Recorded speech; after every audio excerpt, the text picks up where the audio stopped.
Okay, you guys. Now, I will say, I was a little, I didn't know what to expect going into this. But I have to say, we're going out with a definite bang, bang, bang.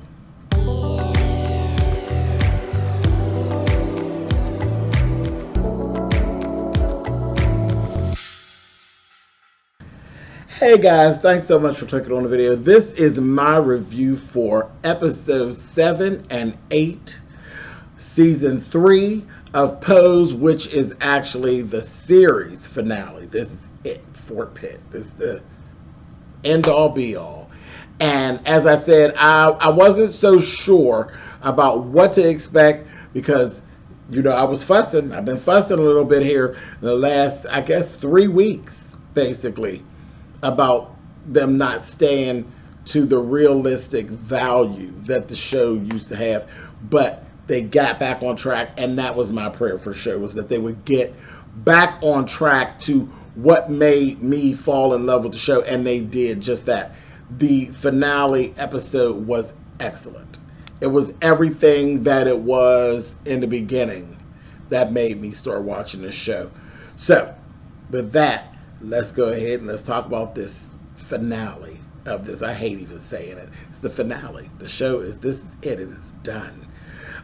First thing that we're actually seeing here, period, is that Blanca is coming along. Blanca has that bedside manner that you cannot purchase because you can't be taught.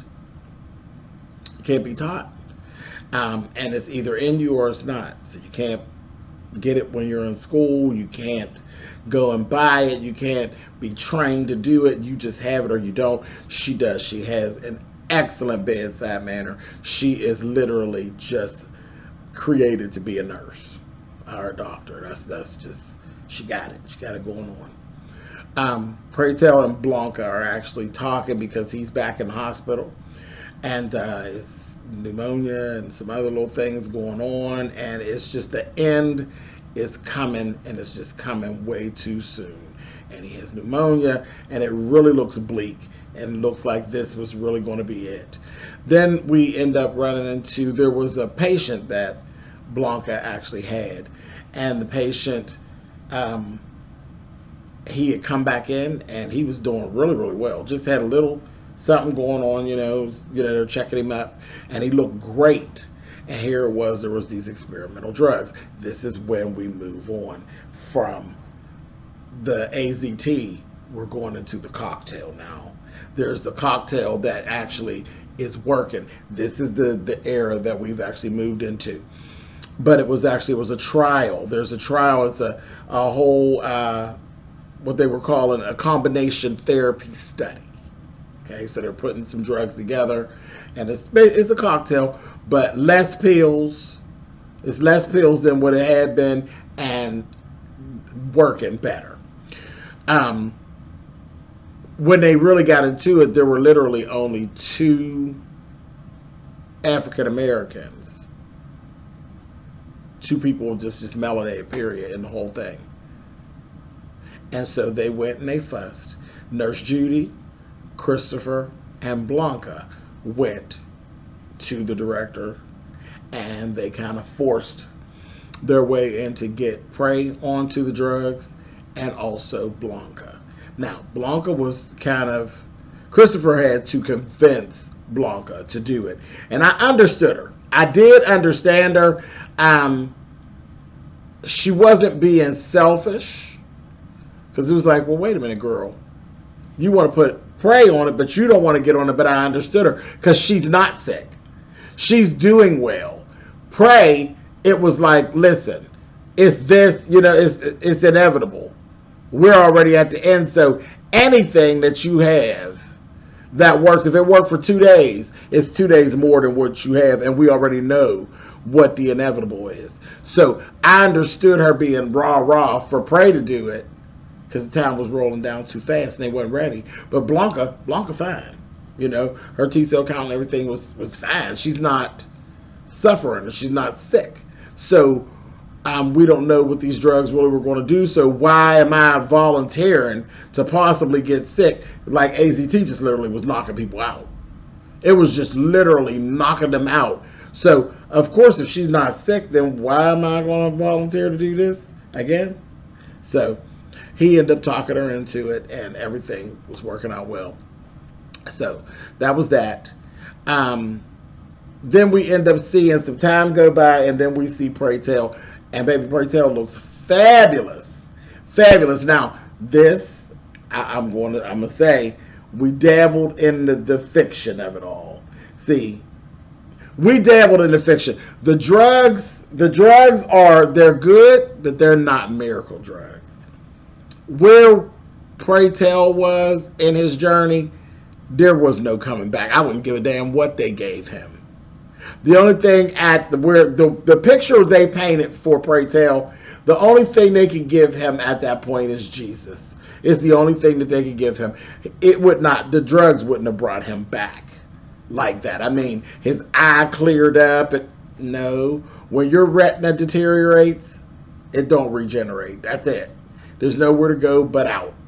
So that was a little based in fairy tale, but that's cool because they were moving the storyline along. So I'm going to let them have that one. But anyway, Prey and Ricky end up reconnecting. Prey is literally it's like a second chance on life. He's living his best life. He's, doing what he wants to do and having a good time. And he's up walking. He's not in pain and things is going on. He's actually going back, wanting to go back into the ballroom and just doing some other things. He actually takes Ricky and tells him, I was doing my thing on ballroom, but I really don't go to the balls anymore because I've kind of outgrown it. And that does happen. You move along and the new kids come. But what he had connected to was the gay men's choir.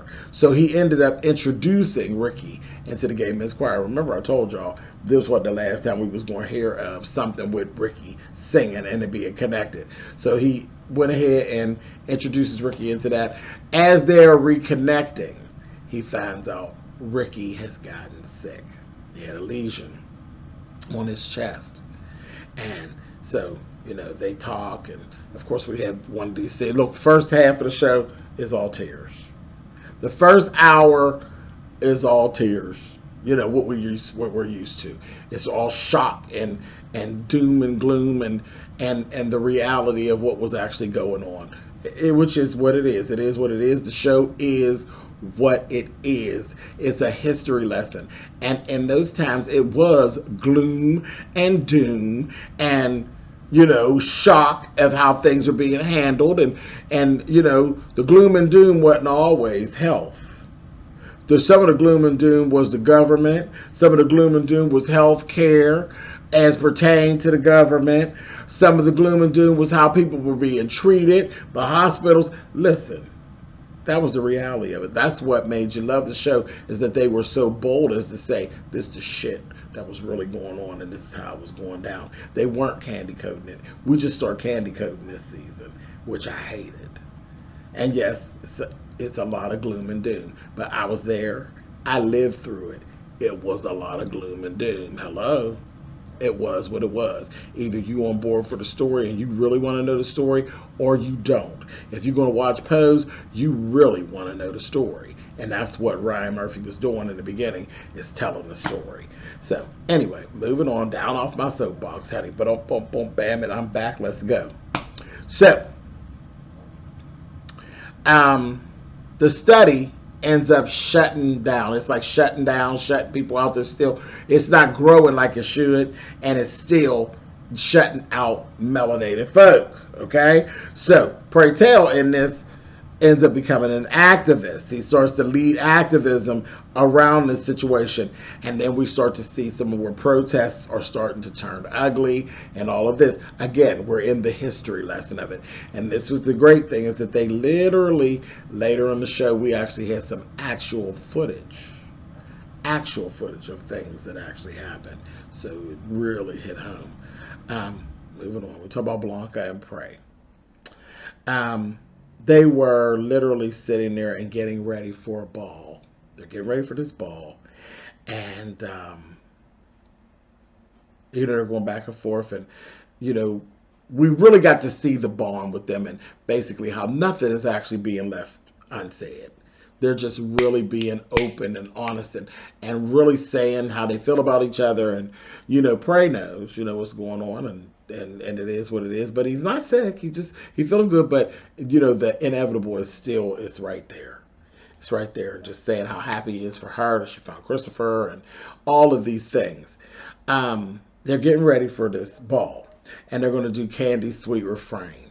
And this is something that is iconic. This number they did. It was the Diana Ross in Central Park. That was huge. That was huge back in the day when that happened. I remember it like it was yesterday. I remember when it aired because it was 2 days. It was 2 days. It totally got rained out the first day, and Miss Ross came. Baby, that's why. Listen, the gays already loved her. They already loved her. But this is one of those things that literally stapled Diana Ross to, oh, she's that goddamn girl. She did a free concert in Central Park, and it got completely rained out the first day. She came back the next day. She wasn't making no money, you know, or any of that stuff. Totally pro bono doing this, and it was for everybody. But baby, the gay kids was out in droves because they loved her. And baby, she didn't pull the diva thing, none of that. She stayed on that stage until literally, like they wanted her to come off of the stage because it was like a thunderstorm. They wanted her to come off. She would not leave until everybody till the crowds were dispersed from the park. She wouldn't leave. She would not leave. And that literally solidified Diana Ross as the superstar. I mean, she did a lot of stuff. And, you know, there's nothing away from the work she put in, but just that love, that's where, if you are younger, you don't understand the love that people have for Diana Ross. It came from those 2 days where she literally, when I say she stood there, and I mean totally drenched, and she is a diva. She's in I'll never forget, a red bodysuit covered in rhinestones, heels. She had the coat, just like they were dressed in Pose, with the coat, the chiffon jackets that were blowing in the wind. They had a wind machine blowing on Blanca and Pray Tell, and it was just what she had going on. She did not get off that stage until the crowd dispersed. And she told him, I want you safe. I want you all out of the park. Let's go. And she came back the next day and did the full-out concert. And you could just imagine the money that had to be flipped over and the phone calls that had to be made to okay that in the midst of Central Park and get all those workers back out and all of those things. To get everybody to say yes, only a major superstar could have pulled that off. Only a major superstar could have pulled that off. And the fact that she thought enough of her fans to pull it off is why she is the megastar that she is today. Diana Ross is definitely that bitch. And you need to know that. You need to know that. It is what it is. It is what it is. Antics. If she's mean, whatever. She is a mega star. And this is one of the reasons why. But anyway, so they had it down. They had the wind machines going. And then they even had this little thing where they had the rain thing, to create the rain for them to get where their hair was all wet. And then Miss Blanca was down there giving pop, dip, spin, and dip. I said, girl, now, Ross ain't did all that, girl, but come on now. It was beautiful. It was a beautiful performance. It was Pose. It was Pose. Category is turning the shit out. That's what Pose does. I was over here in tears. Loved it, loved it, loved it. Then there was this whole scene where Prey is at home. You know, they were outside and she was telling Christopher and Blanca how much she loved them and all that, and they were getting ready to leave. And then she told him, she said, Doc, you know, take care of her. Make sure she's safe. And he said, oh, I got her. You know, this, that, thing, the other. And they went on about their way, and then Prey is going on, looking great, going down the street by himself. Because he's still madly in love with Ricky. But they're not together, but they've reconnected. Because remember, it was like they were just evil with each other. They're reconnected. But he ain't living at the house. You know, he's still living over there. I don't think Ricky was either with Blanca or with, he might have been back with Blanca at that time. I don't think so, because Blanca and Christopher were getting ready to move in together. So I think he was probably still with Elektra. But, and he's been back on tour and everything. He's touring with Destiny's Child at one point through summer. No, that was toward the end. He's going back out with Janet. So he's making money and he's doing okay. Later on, they have him where he's touring with Destiny's Child. I was like, oh, this is cute. Anyway. But we see Prey going home by herself. And this is when he's doing this. And this, I clocked it all right here.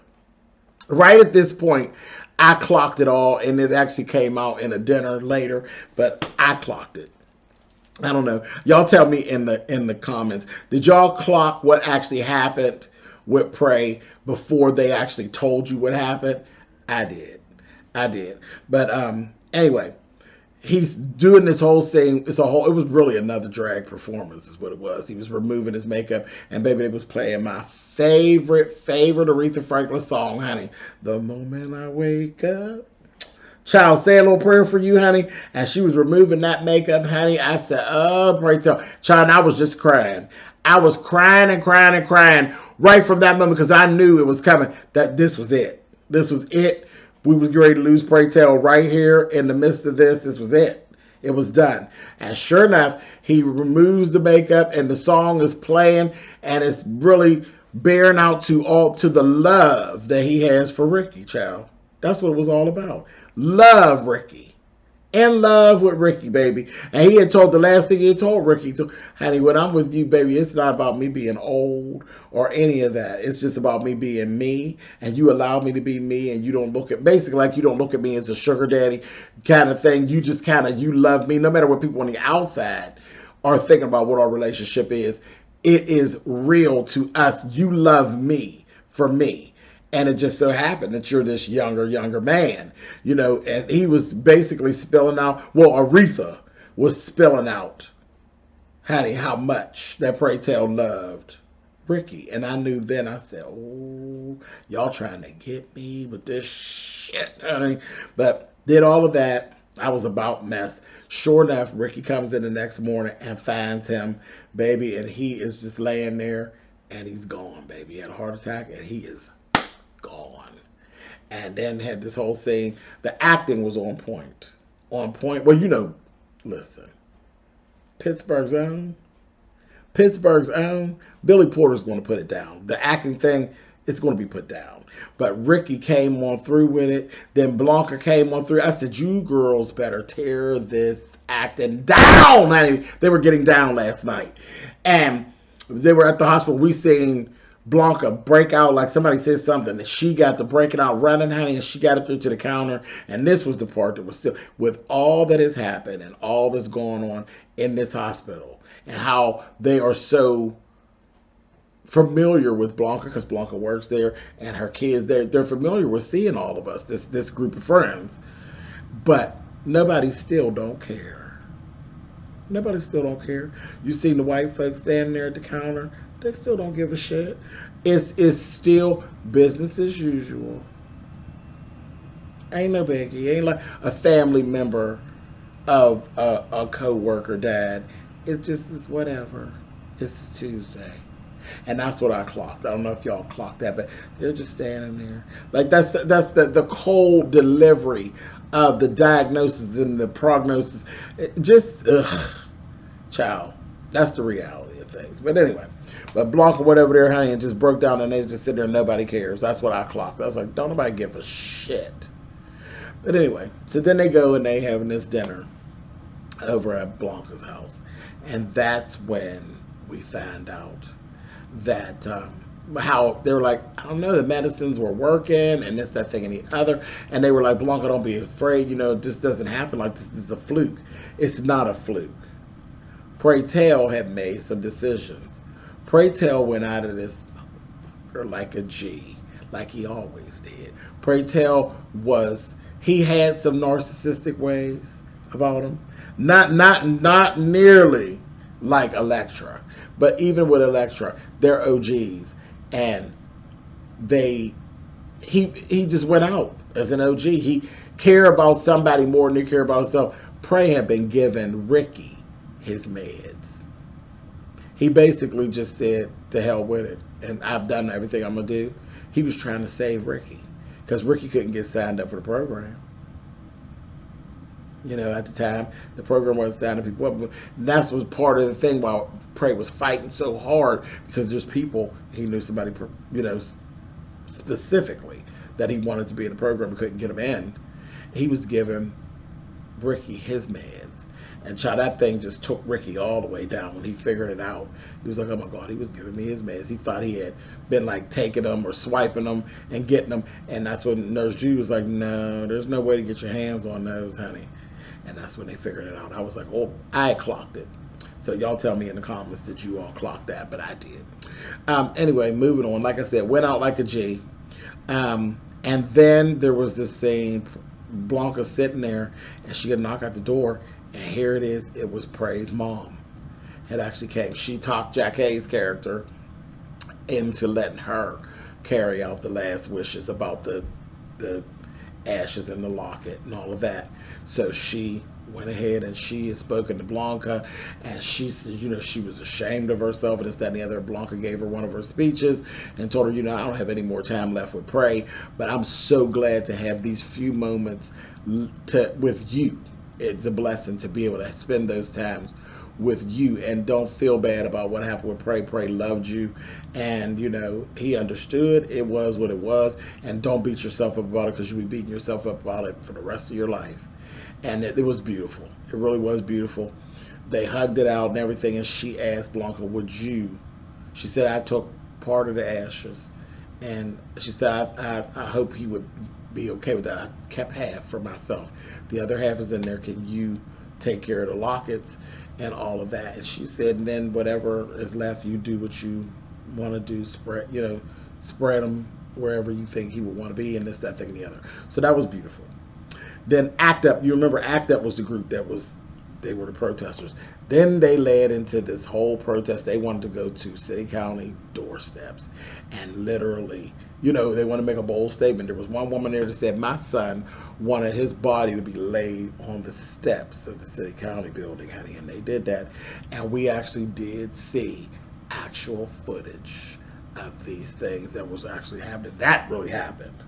So we actually got to see that, and we've seen them. And that's where Blanca, you know, when they were at the meeting, Blanca was looking like, oh, I don't know about that, and like putting his ashes there, but he would have wanted that. And Ricky gave her the thumbs up, and they did it. They did it.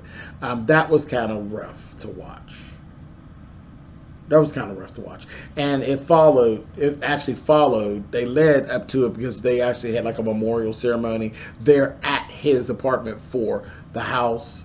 And they got the, you know, she handed out the lockets, and she even gave Electra one and said his original wishes were not to give you one, but he was just joking around. He would have wanted you to have it. And she read, you know, she had a letter. She read to each person what he had left in the letter. And they said, well, what did he say about you, Blanca? And she said, nothing. He didn't say anything, because everything was already said while he was here, and we saw that leading up to that. So it was really rough. And then when I seen the actual footage again of that whole situation going down, that was kind of rough. So then we move on now.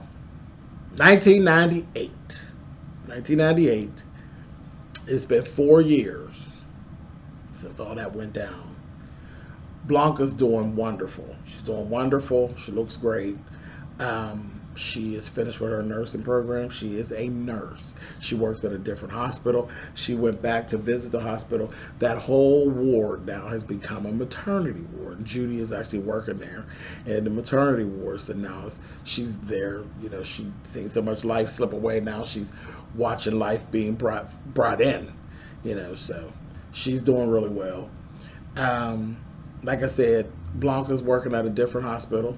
Christopher still works at that hospital, but she's working at a different hospital, and she's still doing that bedside manner. She is actually ushering in. She's doing the testing and actually relaying the messages. And we saw her relaying the message to this young girl, young trans girl who tested positive. And then she had given her the information to tell her to meet her.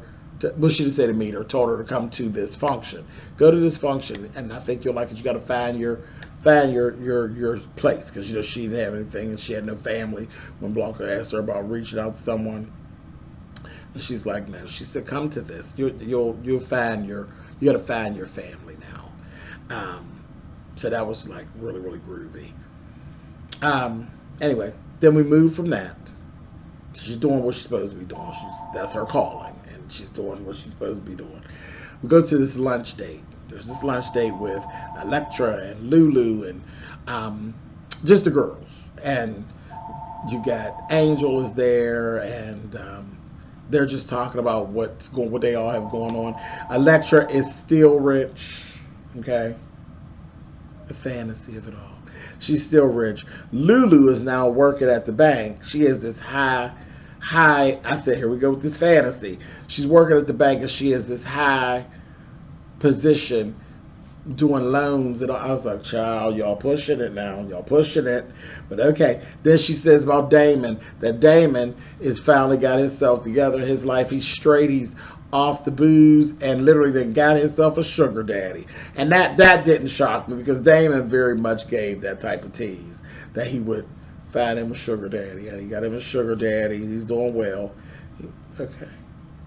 He turned into his grandma Elektra, honey. And then he wasn't tricking. Or maybe he was. I don't know. But he got him a sugar daddy. Blanca is still a part of the ballroom, where everybody else has kind of moved on. They're all like, they have aged out of the ballroom. Like, child, we got things going on. Blanca tells them, y'all need to come to the ball tonight, this, that, and the other. She's giving her, never give up on the ball speech, and she basically is getting ready to re-emerge onto the scene, her house. She had like all new kids, and Evangelista's getting ready to burst onto the scene yet again. We're at the ball. They come out, do their thing, fierce. The kids are turning it. They turn it, and then they said, we got a special category here. And basically, they look up, honey, Elektra shows up. Baby, Elektra was clean. Shows up, and she, when they had announced Elektra, the guy said, the only bitch that makes Diana look like she shops at Ross, it's the one and only Mother Elektra. I said, bitch, you better go ahead on out of here. But she was clean. That bitch was clean. Came in there, and she was the one that got up there and declared Blanca as a legend in the ballroom. So it was this whole little ceremony. It was great. And as it was going on, here comes the little child, walks into the ball, and they were just chanting, Evangelista. And she came in, and she's looking, and they're like, what's going on? And she said, oh, I didn't know you were going to be here. And she's like, yeah. She says, come on over, honey, and meet your new family. And they're like, who's this? She said, this is your new sister. Welcome to the house of Evangelista. They said, well, what we're going to do? She said, you're ready to walk your first ball, honey. I said, yeah, because you put that bitch up there for face and realness, honey. She's giving you femme queen realness. She said, y'all take her back there, honey, get her makeup together, get her something to wear off the rack. Let's go. I was like, that's it, girl. Business is normal, baby. It is what it is. So that was really cool. And then as we're ending, Blanca is leaving the ball. Well, first she's just sitting there, and she hears Prey's voice. And she turns around, and it's actually the guy who's cleaning the hall up. And she's like the last one left. He's like, I thought you was going to stay here all night. And she ends up leaving out. When she goes out, it was like a replay of a scene we saw from the very beginning. And she's standing there. There's a house out there, and the mother of the house is there, and there's 3 of the children, just like Blanca. And then we're out there. They had lost and got laughed at, and nothing going on. And they said to her, well, how do you know when you just feel like you just want to quit? Like when, it ain't popping, so you just feel like you just want to quit. And she told him, you never quit. Never give up on the ballroom, honey. Said it takes work. It's not going to happen overnight, but it's going to happen at some point. She told her, and you just keep on going. And when it does happen, I'm going to be right in there cheering you on. And as she's talking, Pray Tell is standing on the other side of them, and they're going back and forth. And we're remembering her having that same talk with Pray Tell back in the day when she was ready to give up on Evangelista. And here now they are. She'd been declared a legend, honey. So that was that. She did the whole thing with the never give up, honey. And that's basically how it ended. And that bitch was clean, too. When she was leaving up out of her, she had this cute little outfit on. I said, now look at you now, Miss Thing. You run around always talking about they could clock you, they could clock you. No, baby. You was given femme queen realness, everything, honey. She looked real cute. She looked just like she had a husband that was coming to pick her up. I said, come on, mother. So it was really cute. Like I said, this was a great ending. It took us back to where we started at, and the things. That's all I asked. That's all I asked. I did all that fussing this season, and I thought it was going to all be for nothing, but it wasn't. I fussed it. I got what I wanted at the end. All I wanted was to leave this loving it the way that I loved it when I came in. And that's what I got. So I have no complaints at all. This has been Pose, all 3 seasons. It is over. The show is over, but the ballroom, it's not. It's not. And there will be another Pose because it's still going on as we speak. There's still drama in the ballroom. There's still growth in the ballroom. The ballroom is not going anywhere, and it's never going anywhere. It's always going to evolve, and it's always going to be there. So there will be another show down the road, and I'll be just like Blanca. I'll be sitting right here cheering it on, honey. All right, you all. Catch y'all next time.